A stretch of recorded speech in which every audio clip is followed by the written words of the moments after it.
You might think you know a perfectionist or two. You might even consider yourself to be one. It's a widely used label, and in this episode we discuss the true marks of perfectionism, as well as how to overcome it. I'm Sharif with Dr. Kevin Majeres. This is The Golden Hour.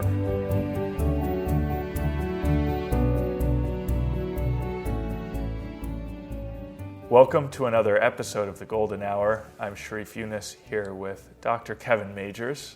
Kevin, welcome. How are you doing? Doing well, Sharif. How are you?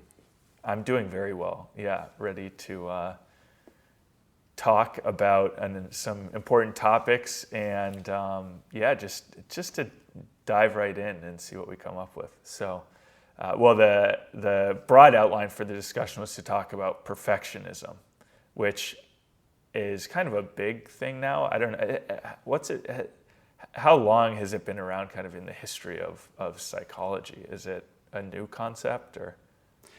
I think it is. It's something mostly commented on in the last, say, 30 years in psychology.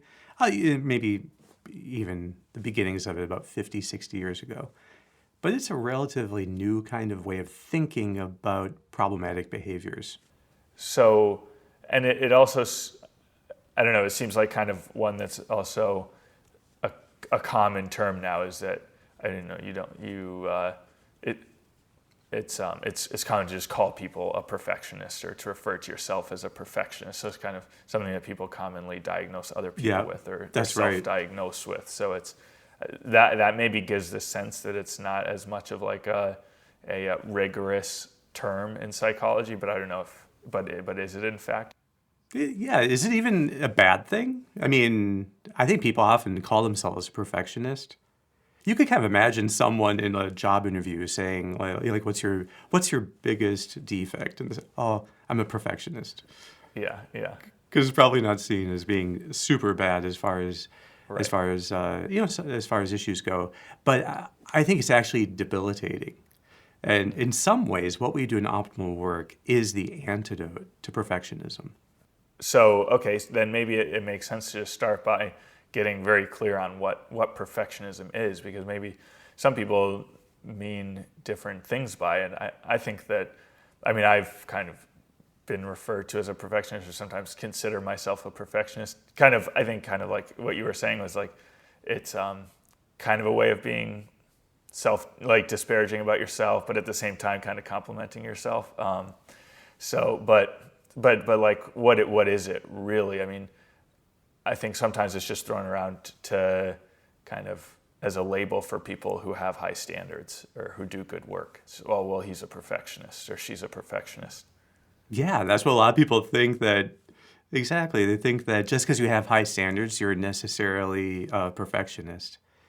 So I think that basically, if you look at the definitions of perfectionism used in psychology, they all have this idea in common that somehow when your self-worth depends on arbitrarily high goals being attained.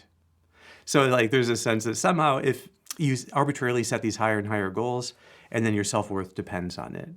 I actually really don't like that definition or that style of defining because if you think about it deeply, okay, so there's two elements. One is that there's like your self-worth depending too much on something. And then there's this idea that you can have goals that are arbitrarily too high. And both of those are perfectionistic because it means that in fact there is a perfect level of self-worth you're supposed to have. And then there's a perfect level of goal setting you're supposed to have. And anything off, those, two kind of criteria, then is like you're in danger of becoming a perfectionist. So you'd actually have to be a perfectionist to meet that standard. So it doesn't seem to me that it's helpful at all. I don't think the goal is having the perfectly calibrated sense of self-worth so that you have like the accurate sense of self-worth. Because what would that even mean? So I don't think that's actually a real concept. Yeah. So what is self-worth? I mean, somehow how you evaluate yourself. And so it's like having the perfectly tuned in sense of self-esteem or self-confidence, I think it's super murky. So I think that a much better kind of way of approaching it is to say fundamentally, well, in all the different ways you could describe people being perfectionists, what do they all have in common? And so I think of perfectionism as just a pattern of behavior that arises from seeing imperfection as a threat. That if you really feel threatened by imperfection, okay, then you're going to have certain behaviors that result from it. And you should be able to identify where somehow the behaviors are just that are exaggerated because you're doing too much, consciously or unconsciously, to avoid making mistakes, to avoid imperfection. So I think that example, that these different examples I would think of, one is, when over preparing for things. So this can happen a lot. Even really good students, will spend way too much time on an assignment or on preparing for some presentation. Or you think of a person spending days getting the house clean because they're going to be having friends over. So just overdoing the preparation of, that seems to be a hallmark of a certain kind of perfectionist. And it all seems to be aimed at, well, it's there's a kind of sense in which it's very detail focused, and that you're kind of trying to make sure there are no gaps somewhere, like no mistakes, no errors, like you were saying. Like for the person who over cleans is okay, they want, it's very detail oriented, no kind of spots in the house that are dirty. The student who's over studying, it's I want to make sure that there are absolutely no kind of gaps in my knowledge. I have to make sure that there, or a common example that I used to do when I was in college and writing more was to pore over my papers over and over again just to make sure there weren't any typos. Would you say that's a perfectionistic tendency? Yeah, as far as a tendency goes, if typos became too big a focus for you because you're afraid of making them, maybe there were other ways you could have been growing in writing papers. But this is the real issue with perfectionism, is that it really inhibits growth. And if a person were only to be focusing on avoiding typos, then he or she wouldn't be developing better ways of learning to express themselves and how to make better arguments and the higher skills that go into writing papers. So I think that you hit on another really good example of the behaviors people have to prevent imperfection or mistakes, and it's hyper-focus on details. And that's very common among all types of perfectionists, is that they kind of get obsessed with certain details, but they can lose sight of the big picture. You could imagine a person checking a paper again and again, and then they actually don't get it turned in on time. Well, their grade may suffer much more from not having turned it in, on time than it would from, having missed that one last typo. And maybe the broadest category in some way of perfectionistic behaviors is reassurance seeking. That people are trying to reassure themselves that something is good enough. And so they keep on wanting the satisfaction of more and more perfect outcomes so that they can be more fully reassured that everything is okay. So after, say, a performance, they might ask their friend or their colleague or their boss, okay, hey, was that good? Was that good enough? Did I do okay? So they just want to know that they didn't make any big mistakes. Is that what you're saying? I think so, yeah. So they always want to be comforted that they didn't make a big mistake. But it even affects how people grow. I was just talking with someone about this, someone who I really enjoy talking to, about how to improve in tennis. And this person is admittedly a perfectionist.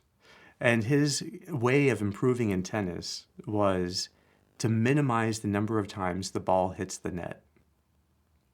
Which makes sense. You would think as you're getting better at tennis, if there's a trajectory of growth, maybe it's 50% of the time when you first start, and then then it goes down and down to finally it's less than 1% of the time.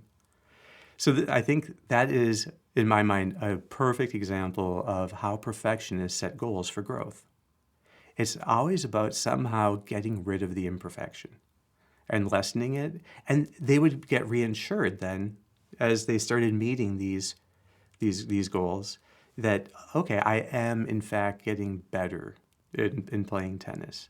Now, I like that example because it really captures perfectly, like if you want to improve in your tennis game, keeping the eye on the net is not a good idea. You want to, and it's like that focus on, getting outcomes and then ever more perfectly, free of error, like more flawless outcomes. That to me is the whole problem. The process is what you should be aiming at shaping, not the outcome. And the process would be, for instance, something like keeping your eye on the ball as you make contact with it, keeping your head still as your body as it makes contact with the ball, as the racket makes contact. Now those don't pay off right away in terms of better outcomes. So initially, when you're just keeping the eye on the ball as you make contact with it, you could be hitting the net more. But the better you get at doing that, eventually, because you're focusing on the right process of how you grow and establishing a really solid foundation, you end up being able to, to hit the net less and less. But hitting the net is kind of an irrelevant thing. Keeping the eye on the ball, well, okay, that's what the pros do. And you'll see, and not moving your head as you make contact, that's what the pros do. And that's actually a super helpful skill. And in all kind of sports and everything you're learning, it's important to see what's the real process of getting better look like here? What's the real process of growth? And not to worry about the outcomes as long as you're engaging that. Yeah, and then another aspect of it that we've kind of touched on is the idea of having negative goals for things. Like to not make such and such a mistake.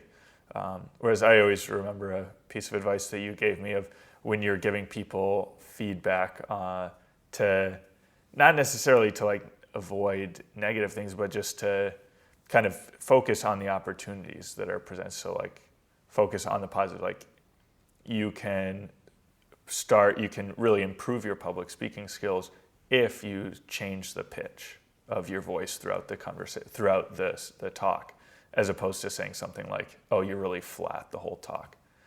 So just that kind of positive way of framing things.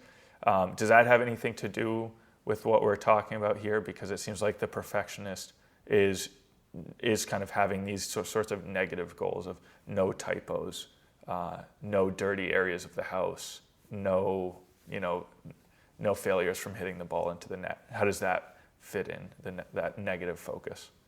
I think that's a great insight that perfectionists tend to have, and not that there are people who are like permanently perfectionists, but that's just a shorthand for saying people who in that moment are displaying this kind of perfectionistic behavior. What's happening is they are trying to stamp out a negative. And this can happen with themselves or it can be applied to other people. I think that we should be very wary of ourselves if our idea of helping others is stamping out the negative in them.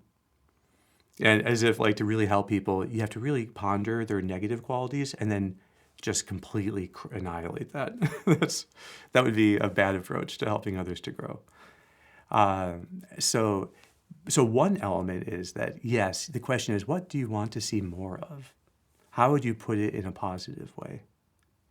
But even that could still not be enough, I think, right? Because it could be that, okay, what if the right goal, what if the person says, okay, then I'm going to focus on getting the ball over the net more and more % of the time.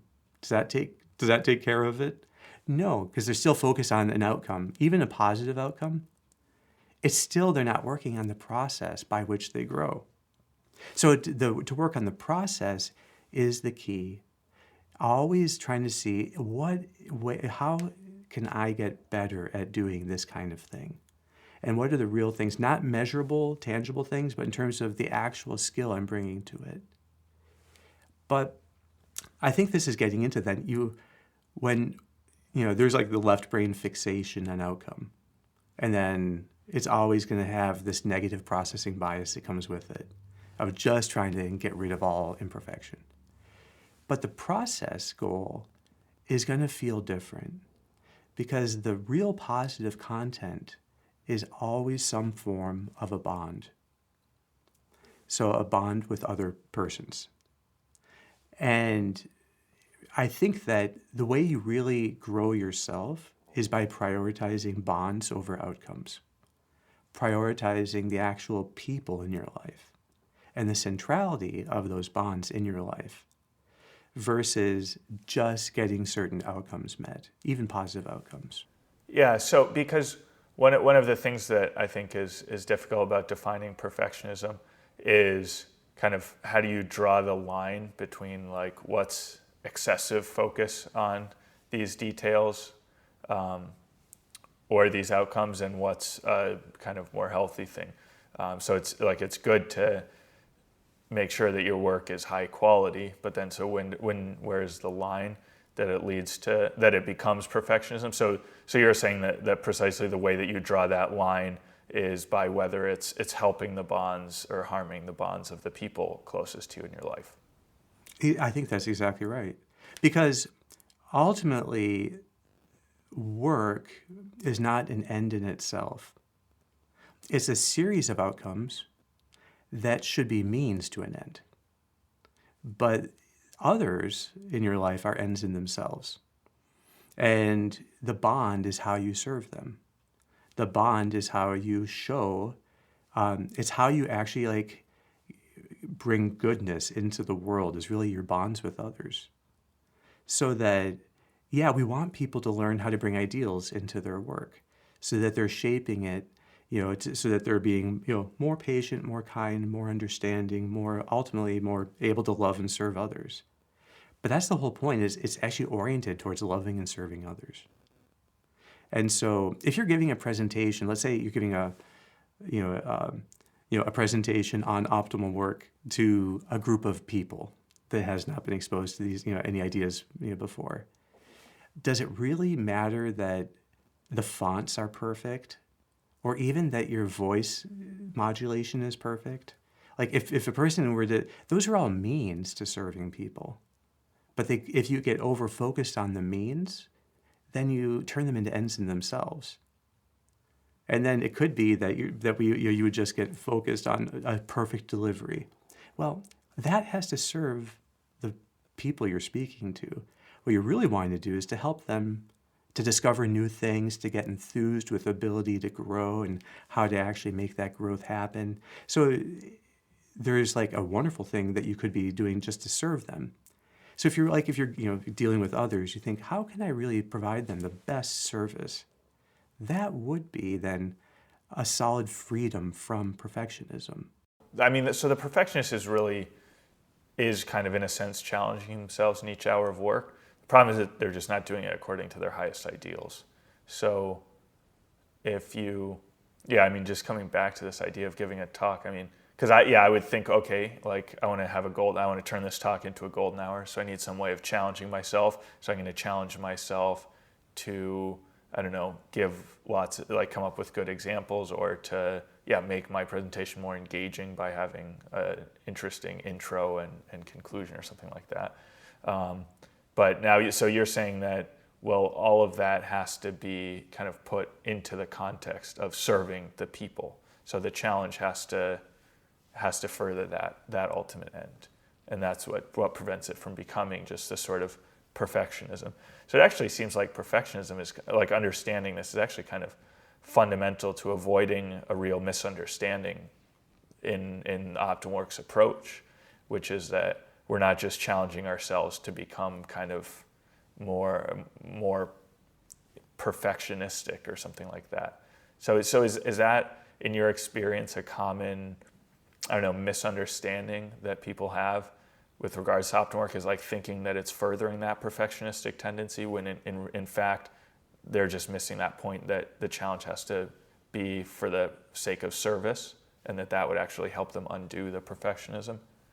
Yeah, so I think it's all in a sense about if people think that good work, is an end in itself, then they're going to not be able to understand a golden hour, or they're not going to be able to understand reframing. Because ultimately, when you get deeper and deeper into reframing, it's like asking, in the big picture, in the ultimate, context, widest context, how is this an opportunity for me to love and serve others? Because, yes, it's an opportunity for me to grow, but even that should be a way of then being able to give our best to those around us. That in the end, it has to be transcending oneself. So you transcend yourself by really giving your best to those around you. And that gives us then the standard by which to judge our outcomes, which is, are they good enough? So if you're giving a talk and you're really trying to serve the people in the audience, your voice modulation has to be good enough to not impede getting your point across. The slides you use, they have to be good enough. But they're not ends in themselves. They're good enough to serve the end. So, if you're trying to get the house clean because you're going to be having, friends over. Well, what's good enough to show that you are caring for your friends? I mean, obviously, there are some things that the house were so dirty, it'd be kind of insulting. It's like, oh, they didn't spend a second, but there is like a level at which is good enough. So the only way to assess, like, what's good enough in terms of means is, are they really still serving the end? And so there's a sense in which you have to have order. Order is always about materializing ideals, about taking things and then saying, okay, the end I'm seeking is really this, and then making sure all the steps are leading there so that the means are put right. And that's so that you desire the best for the people around you. That's actually the ultimate standard then on, are your efforts good enough? Well, if you're growing in some way, if you're stretching yourself with the goals you set, then you are going to be more able to actually be available for others. You're going to be more able to do good for others in your life. And that's the ultimate meaning. That's the ultimate end. Yeah, Kevin, that's super helpful. I think I have a lot of new ideas for how I'm going to challenge myself this week. So to just put these things in the context of service, it's just super helpful. I think service is the solution to perfectionism. Yeah. That's really cool. That's all our time for today, though. I don't know, Kevin, it seems like you're kind of bursting with ideas. Do you have some final thoughts that you wanted to add? Only that once you have the right end in mind of really providing the best service, now you can really think about how to concretely stretch yourself. And that aiming for that concrete stretch, because that is like the optimal view of growth, is how can I in this next hour really stretch myself to grow so that I can serve, versus the perfectionist idea of growth, which is how do I minimize errors? Ending with the contrast of perfectionist and optimal. I love it. Exactly. That's the distinction. Awesome. Cool. Well, Kevin, thanks so much for sharing Sharif. all these insights. We'll be back next week. Wonderful. Take care. Bye. Well, thanks so much for listening. I hope you enjoyed the episode. Don't forget to check out OptimalWork.com for a set of online tools to help you engage challenge in your life. See you next week.